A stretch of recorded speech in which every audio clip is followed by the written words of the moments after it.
Welcome to Dirty Talk, where we film your rigs, find out what inspired you to build them and get all the lowdown information. Today we've got Tyler and his GU from Southwest Western Australia.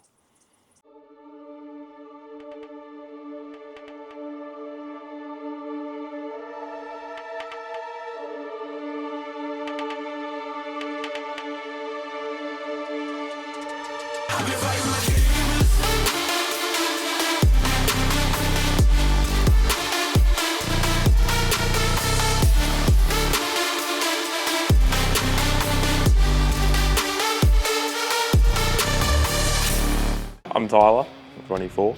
So it's a TD42 with a G-Turbo red wheel, UFI 11mm 200 horsepower pump and a HBD cooler, and it makes 240 horsepower.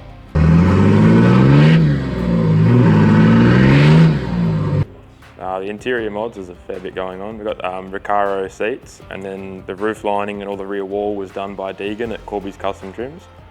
I need a new head unit, but that's on the way. But that's about all the interior. It was pretty good with Deegan because it was one of his first cars that he'd done. So I just kind of let him have free range and do whatever he wanted to do.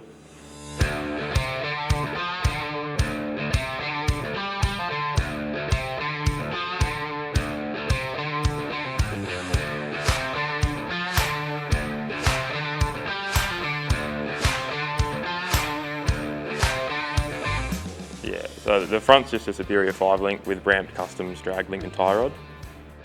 And then the rear is PSR long arms with a cam fab 4-link truss, which uses adjustable factory length lowers as your uppers.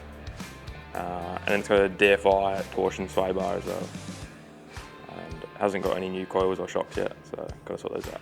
The tyres and wheels, they're 35 12.5 17s on Raceline Monsters. They're a 17 by 9.5 Meg 32, so a fair bit of poke. Bodywork's a funny one. I was actually going to dual cab chop it. I've pretty much got everything at home for a dual cab. I was going to dual cab it. And then I think it was a couple of days before we chopped it, I changed my mind and went space cab. We actually ran a forklift into the side of it, so I couldn't turn around and change my mind. It's pretty funny.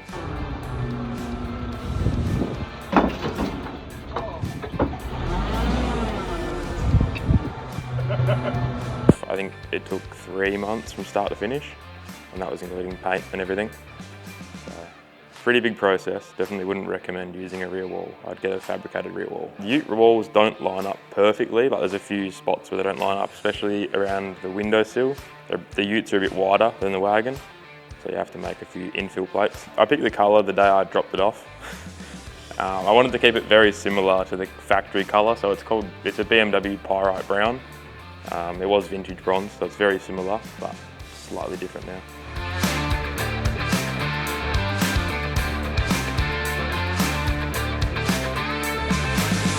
Bar works, the front bars are Bud's Customs bar. I think they're just series 1 to 3 bars, that's why it sits so close.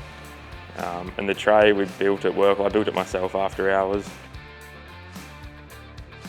No, I haven't gone camping for a long time. I wanted to build it as a tourer, but I just kind of got carried away, and I think it's going to go downhill from there. I wanted to build a canopy for it, but I think I just don't really want to do that yet. Keep it lightweight and see how it goes.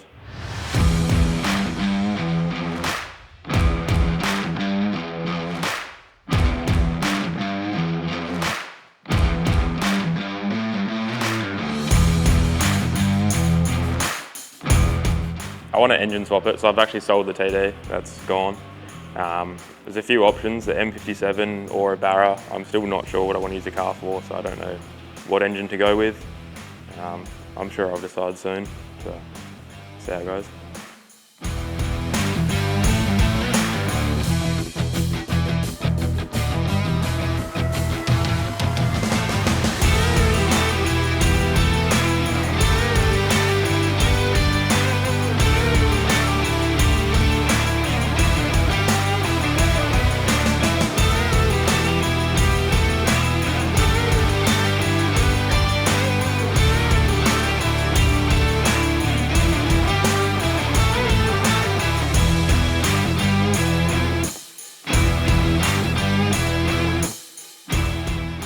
My Instagram's just tyler.atkinson. Zach from work's been very helpful. Pretty much helped me get this thing chopped and drew up all the tray for me and everything. Savannah, Bushdorf and Nick looked after me with the headlights, so that's pretty cool. That's about it really, just paid for everything myself. The comp truck's Ella's comp truck. We raced it at Keller last year. We did really well. I can't remember where we came exactly, but it was like second or third. The car, we fixed the gearbox with a carton of beers and put it together, and it didn't really drive off the trailer when we got there, but it drove onto the trailer better with no gearbox oil. So don't know how that worked, but we're cutting it apart and try and four link the rear and see what we can do with it this year.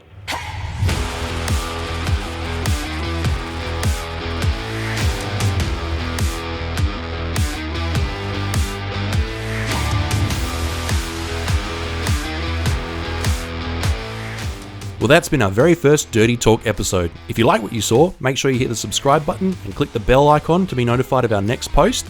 If you'd like to be featured in one of our up and coming Dirty Talk episodes, make sure you shoot us a message on Instagram at iPlayDirty.4x4 or shoot us an email on our website, iPlayDirty.com.au. Cheers legends, keep playing dirty.